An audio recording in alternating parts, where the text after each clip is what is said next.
So thank you so much, everybody, for joining us today, the first day of European Testing Week.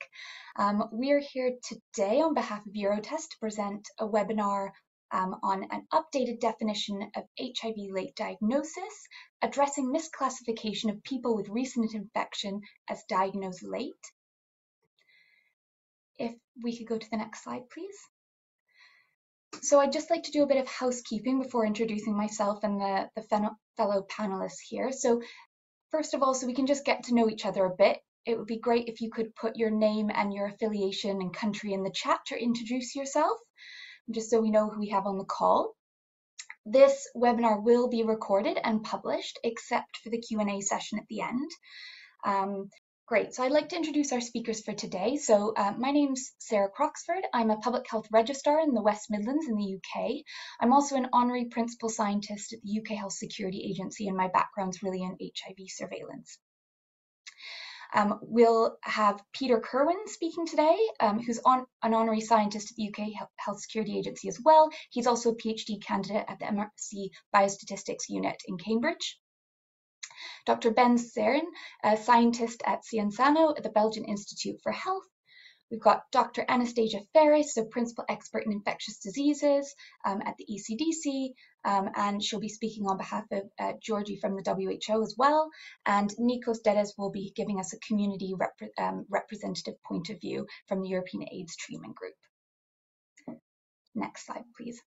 So we've got a very tight schedule today, so I'm going to do our best to keep us on time. So I'm giving us a bit of an intro now. I'm going to talk a bit about the background to this work and the rationale for our project. And then I'm going to pass over to Peter and Ben, who are going to talk about existing work to reclassify late HIV diagnosis, giving country examples from the UK and Belgium. We're going to go into the launch of our revised late diagnosis definition, and then Anastasia is going to give us a bit of understanding of the implications for European HIV surveillance, and Nikos is going to give that community perspective, and then we'll open up for a Q&A. So again, if you'd like to kind of enter your question in the Q&A function as and when you think of it, it will then be addressed at the end of the session.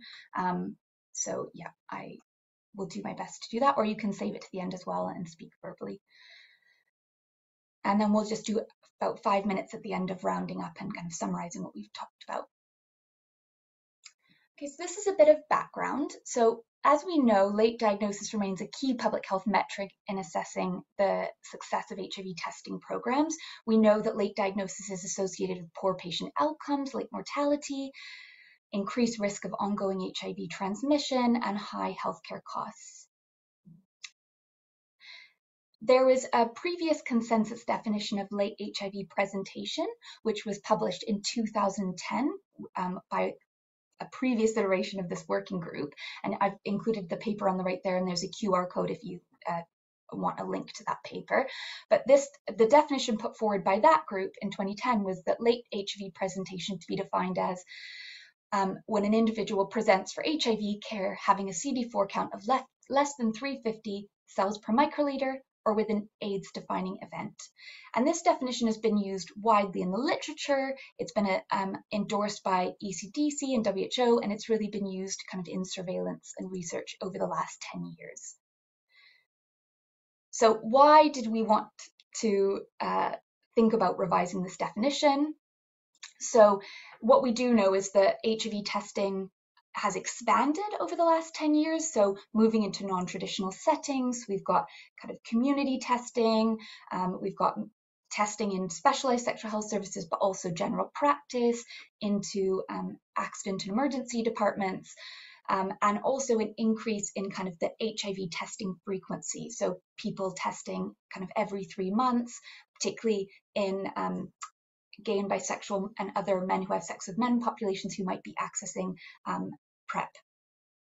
So that has led to kind of an increase of people being picked up, so being diagnosed with HIV during this period of seroconversion that follows infection, where your CD4 count kind of drops naturally before rebounding within 6 to 12 months. So using our current definition of late HIV presentation, these individuals are incorrectly assigned as being diagnosed what we would call late. So this really highlights the need for the revision of the definition. We need to kind of incorporate data on markers of recent infection to really be able to have a better distinction between people diagnosed late and recently acquiring their HIV. And these late diagnosis figures are already being adjusted in some countries prior to this revision work, particularly Sweden, Belgium, Denmark, and the UK. So we're going to hear from Peter Kerwin first, who's going to speak about the UK context. So I'm going to mute myself and over to you, Peter. Yeah, thank you very much. I'm from the MRC Biostatistics Unit in Cambridge and also the UK Health Security Agency.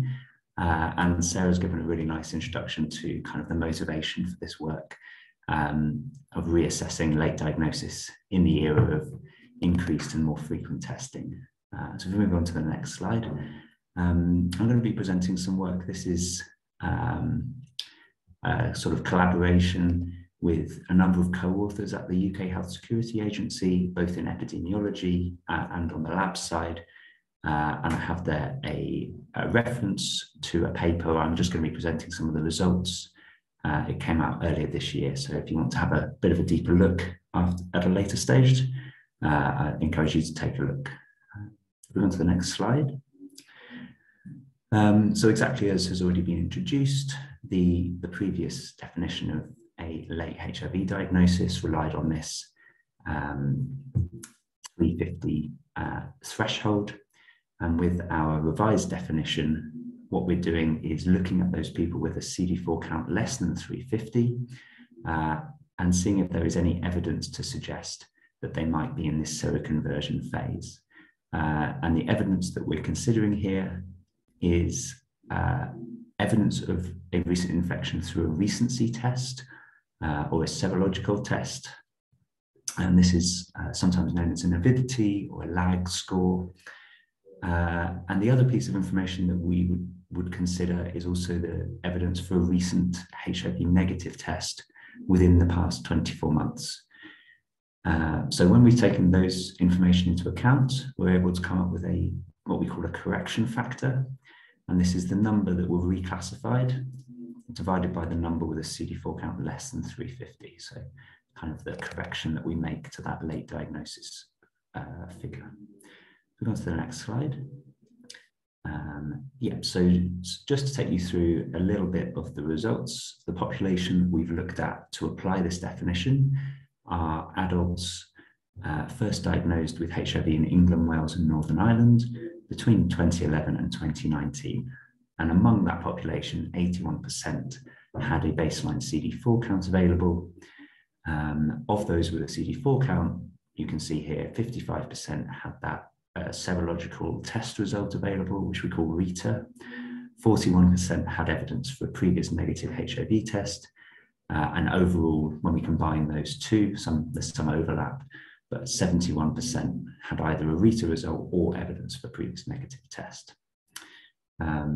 As it says here, we see that MSM, men who have sex with men, were more likely to have a last negative test, as well as being more likely to have a last negative test in the past 24 months, and also a recent RETA result. And then this diagram at the bottom is showing you kind of the overall message of the paper, really, where we take the unadjusted late diagnosis rate. We start off with 46%. After we make these exclusions for or reclassifications for a negative test within 24 months or a RETA result, and that was 14% reclassified overall, we end up with an adjusted late diagnosis rate of 37%. So just over the next few slides, we're going to break down how this looks by year and for different populations. So this slide is showing in purple those with a CD4 count above 350, so there are not late diagnoses. We have those with a CD4 less than 350 in yellow, and then in green in the middle are those who would have originally been classified as late diagnoses, but we've reclassified with this methodology. And you can see the proportion is greater for the sex between men exposure, and it also increases over time in that group compared to being relatively stable amongst the heterosexual contact. On the next slide, we'll have a look at how this changes in absolute terms. So in purple, so the kind of topmost line, those are the heterosexual men. And you can see that the late diagnosis rate starts off quite high, and there's a relatively small reduction. And similarly for heterosexual women in the gold color, but the change obviously being much more substantial and much more significant for the MSM group in the sort of pink color down the bottom, where we're seeing up to 11 or 10 or 11% change in the late diagnosis rate, especially in the most recent years. So next slide. There's a lot more detail about this in the paper, but we did look at some alternative definitions for our reclassification. So either reducing the threshold to 12 months rather than 24 months. This did make a difference. Compared to the main analysis, we see a smaller correction factor as we'd expect, and the late diagnosis rate doesn't reduce quite so much. And also, if we only use a last negative test in the past 24 months and we ignore that serological test result, then again, we're losing a little bit of evidence, but we still see a fairly similar reduction. And that tends to be the same across all the groups as well. Yep, so just to end, we've come up with this revised definition. If we just go one slide back. So the revised definition here, those with a CD4 count less than 350 and neither a RETA result indicating recent HIV acquisition or a negative test result within the preceding 24 months. That's all from me. Thank you very much. Just the acknowledgements. Thanks very much, Peter. That was really useful. I'll now pass over straight to Ben. Okay, yes, good afternoon, everybody, and thanks, Sarah, for the introduction. So I will illustrate the comparison between the old and new consensus definitions and the correction factors that we already applied in Belgium. Next slide, please. So as a short introduction, this slide here sketches the HIV epidemic in Belgium. In 2021, there were 781 HIV diagnoses, which was a 4% increase compared to the number in 2020. However, compared to 2019, which was the last non-COVID year, say, we still see a decrease. Previous slide, please. Yeah, just to say the number of AIDS diagnoses increased from 46 in 2020 to 64 in 2021, but the trend over multiple years still seems to decrease. Okay, next slide, please. So since 2015, when the paper from André Sass was published, the paper you see below, we applied a correction factor to the old consensus definition. And we define the late diagnosis as persons presenting with a CD4 count below 350 or presenting with an AIDS-defining event, except when that patient had a reported recent infection, which is a variable reported by the diagnosing physician, or if that patient had evidence of an acute infection, which is a variable reported by the lab who does the diagnosis and corresponds to the detection of the P24 antigen. So this correction was already quite close to the new consensus definition, which was published last week. But our old correction method did not yet take into account negative tests or date of seroconversion illness. Next slide, please. So this table gives an overview of the variables that we use in our definition and the missing data. So in 2021, we had 32% missing values for CD4 count at diagnosis and 42% missing values for the clinical stage. The date of last negative HIV test was reported for 27% of patients, and the date of onset of seroconversion symptoms was reported for 9% of patients. And the mandatory variables in our survey, namely CD4 count and clinical stage, they are multiply imputed to account for missing values. Next slide, please. So this slide here presents the trends over the 10 most recent years in the number of late diagnoses for the total population and for heterosexual and MSM subpopulations. The full lines show the number of late diagnoses according to the old consensus definition. The dashed lines indicate the numbers after the Belgian correction that we have applied for several years. And then the dotted lines are the numbers according to the new consensus definition. And as you can see, while the absolute numbers of late diagnosis differ according to the definition that is used, the trends over time remain the same with each definition. Next slide, please. So this table zooms in on the numbers we had in 2021. Overall, there were 259 late diagnoses according to the old consensus definition. The Belgian correction reduced this number to 207, which is a drop of 20%. And the new consensus definition, where we additionally take into account previous negative tests in the last year and the date of seroconversion illness, then it reduced further to 201.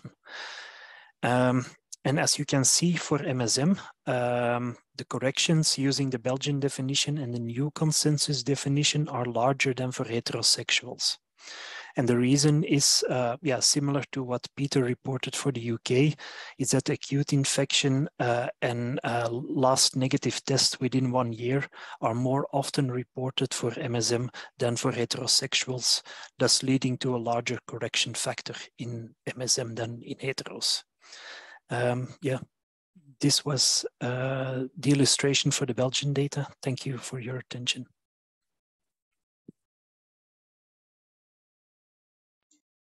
Thanks so much, Ben. That was really, really useful. I'm going to now speak about the launch of our revised definition of late HIV diagnosis and kind of talk a bit about how this came about. So the EuroTEST Initiative convened a working group of experts in HIV from Europe, so that included clinicians, epidemiologists, public health professionals, and some representatives from civil society to review this existing late HIV diagnosis definition that we talked about that was published in 2010. We held multiple meetings for us to discuss the definition and possible updates based on previous research, this research coming out of the UK and Belgium, for example. In May 2022, a short survey was sent to the 53 national HIV surveillance contact points of the WHO European region by ECDC and WHO.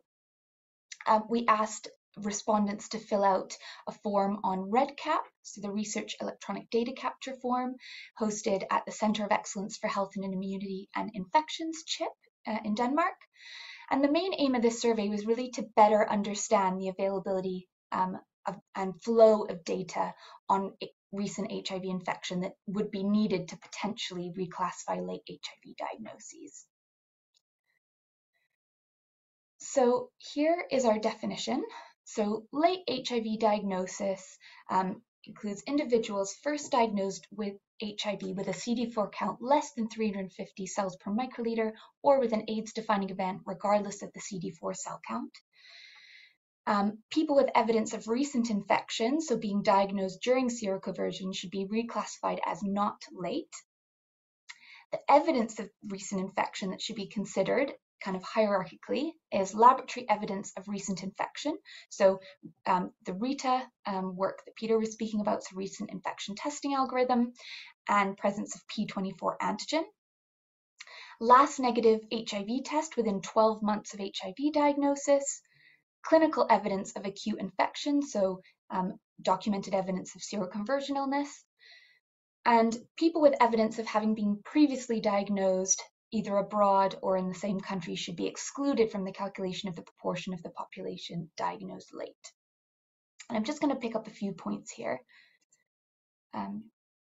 So when we're thinking about diagnosis, so this definition has been adapted from the previously published definition to describe late HIV diagnosis rather than presentation, to really focus on people newly diagnosed with HIV. So that's one particular change.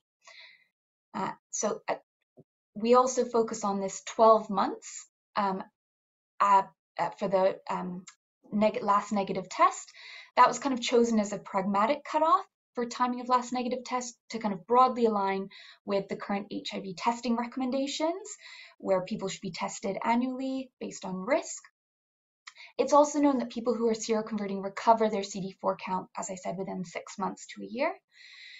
And furthermore, so research from the UK and Sweden, I think you saw on Peter's slide, showed that among people newly diagnosed with HIV with a negative test recorded, the vast majority had their last negative test within 12 months. So lengthening the cutoff would really have minimal effect on our outcome. And this 12-month cutoff, we did a bit back and forth, and it was ultimately endorsed by members of the EAC's governing board. And we recognize that people that with evidence of having been previously diagnosed with HIV should be excluded from the calculation, as their current positive test is not their first, and thus they're not being newly diagnosed. So this graph I'll talk you through looks at our survey results. So we put out the call to the 53 countries. We got 18 responses back from Albania, Belgium, Denmark, France, Georgia, Germany, Greece, Ireland, Italy, Liechtenstein, Luxembourg, Malta, Netherlands, Serbia, Slovakia, Spain, Sweden, and the UK. I won't expect you to memorize those. These were, I think, ultimately we're at a time where everybody was busy with kind of other things and COVID and monkeypox. So the response rate is kind of lower than what we hoped, particularly kind of a bit lower from Eastern Europe. But that's understandable. And this was just supposed to try and understand kind of what we do know about data flows rather than informing the content of the definition. So you can see the number of countries on the y-axis, and along the x-axis we've looked at the different indicators that would be needed to calculate late diagnosis first of all, and then being able to do the reclassification. So we can see here that 83% of countries, so 15 countries, reported that they do collect information at a national surveillance level on AIDS at diagnosis and CD4 count at diagnosis.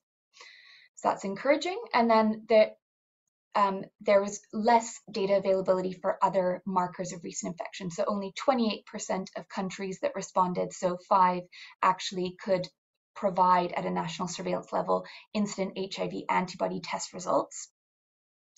And 11 countries seroconversion illness at diagnosis, and 2/3 of countries, so 12 countries, could provide last negative HIV test or previous HIV diagnosis at a national surveillance level.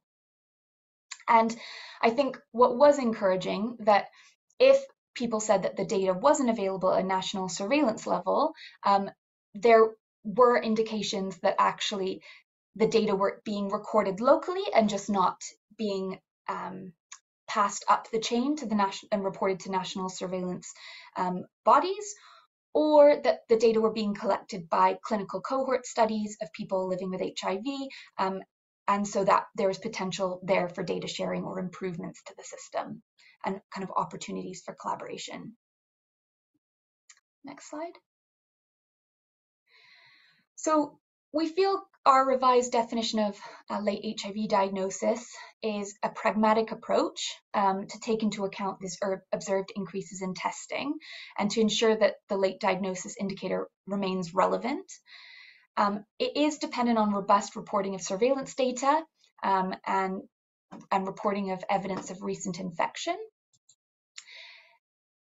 Therefore, we kind of advocate for an expansion of HIV surveillance mechanisms to facilitate this data collections, to be able to facilitate this happening, and collaboration with clinical cohorts to fill data gaps. And this revised definition, which has been published, and the QR code was on one of my previous slides, it's publication ahead of print, and then it's due to be published in the World AIDS Day HIV Medicine Supplement on late diagnosis, but it's been endorsed by EACS and adopted by the ECDC and WHO Regional Office for Europe for surveillance. So I'd like to hand over to Anastasia now to talk a bit more about that and the implications of this revised consensus definition on surveillance. Yeah, sure. Thanks for that, Sarah. So I'm presenting on behalf of myself and then also Georgie, who is not able to join us today, but with whom we collaborate on surveillance for the full European region. Next slide, please. So we just have a few words to show what we've tried to do in this year's report, which will be published next week, presenting the data for the full WHO European region for 2021. So in the past, we always just looked at CD4 in the European outputs for late diagnosis. And so we used a variable called CD4 for CD4 count, and then presented that more or less directly. So the proportion of cases that had CD4 less than 350, and we would look at that by transmission group and over time. A couple of countries specifically reached out to me and said, please, we do have some cases that were previously diagnosed or acute cases, and they would ask for specific things to be adjusted in their data, but that was never done across all countries. Next slide, please. And so we didn't remove previous positive cases. We didn't remove acute infection cases previously. Looking at the 2021 data, which we're about to publish next week, of the 55 countries that we cover across UEA and then the full European region, 39 of the 55 provided any data on CD4 count at HIV diagnosis. So that covers about 75% of the cases that we have that we were newly diagnosed in 2021. Of all the countries, though, a little bit under half provided data on previous positive status, so meaning whether a case was a transfer of care. Some countries just report all cases as unknown. Quite a few countries do, in fact. And then 15 of the 55 countries provided, I wrote accurate data on acute infection status, and that's because it appeared that there were some data quality issues, which I'll get into on the next slides. So next one. The proportion of cases that are previous positive, I just sort of looked at this across the 12-year period. And what we do see is that over time, the dark blue are those cases that are among those countries that do report previous positive cases, those that are denoted as being previously diagnosed elsewhere, mostly in another country and moving to the country of report. In some cases, for example, France, it might be somewhere else in that country. But in any case, about 14% of new diagnoses actually were previous positives. However, it was very clear when looking at the data that some countries are misclassifying and reporting, for example, all of their cases as previous positives or none of their cases as previous positives when it would be likely they would have some. So we need to dig into this more going forward. Next slide. Also for acute infections, and this I just looked at over the last 5 years, cases when we look at CD4 count, but take away first those cases which are denoted as acute infections using a variable where you can report different types of acute infections. So you can look at a negative case in the last 6 months, recent information on a EuroTEST, for example. About 12% of the cases are denoted as acute. But here again, it was very clear that some countries had data quality issues where they seem to be misclassifying quite a lot of their cases or denoted no acute infection cases. So I think we have to take both of these with a grain of salt. And so with those data quality issues in mind, and also pulling all of the data for Europe together, the next slide, we'll see sort of what impact when we do remove previous positive cases and acute cases, knowing that there is some misclassification there. We didn't see that this made a very, very big impact on the old versus the new late diagnosis definitions. And so it changed the overall from about 53% to 54%. And for MSM, it actually increased it, which is interesting because what we saw from the country examples was in the opposite direction. And then we also saw this for people who inject drugs and heterosexual transmission cases.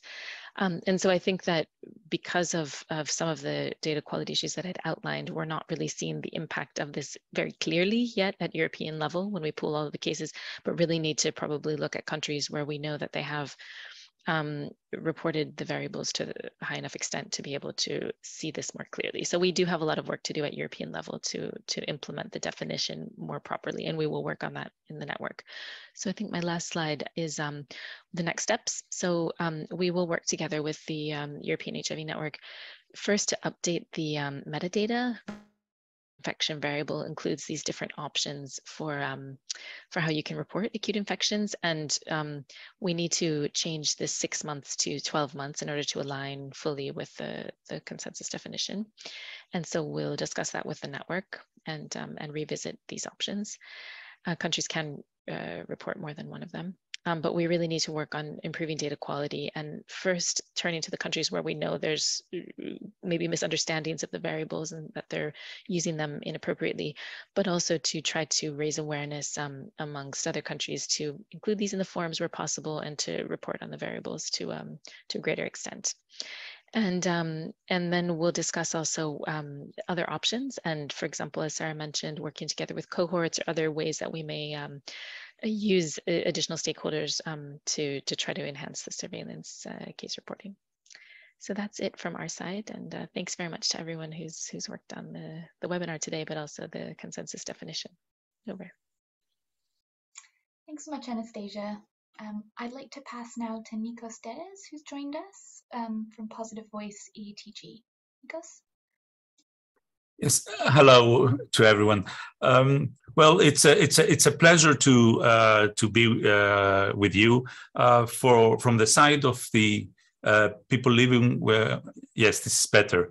From the side of the HIV activists and the people who are involved in healthcare delivery, with the role of patient organizations, with our interaction with the national programs and reviewing the overall response to the HIV, having a very clear definition has always been a very important tools in our hands.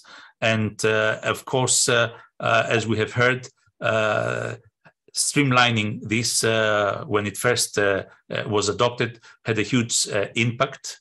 But we, of course, all know what the limitations were and the confusion which might have been created with the CD4 count when one was newly diagnosed. Therefore, for us, it is a very important updated tool which can inform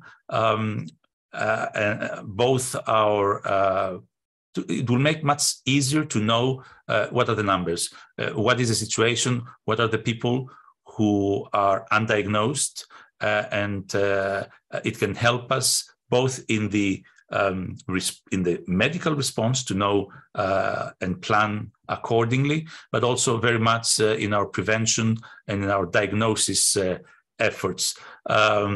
I got confused with the timing, and I missed the whole session as of now. And I wanted so much to have an opportunity to comment on things that would have been discussed, which is something that I didn't have a chance. So I'm not sure whether there would be some opportunity for any small discussion. But from our side, as I said, these were the important issues, and therefore I hope that we will make optimal use of the new definition. Thank you.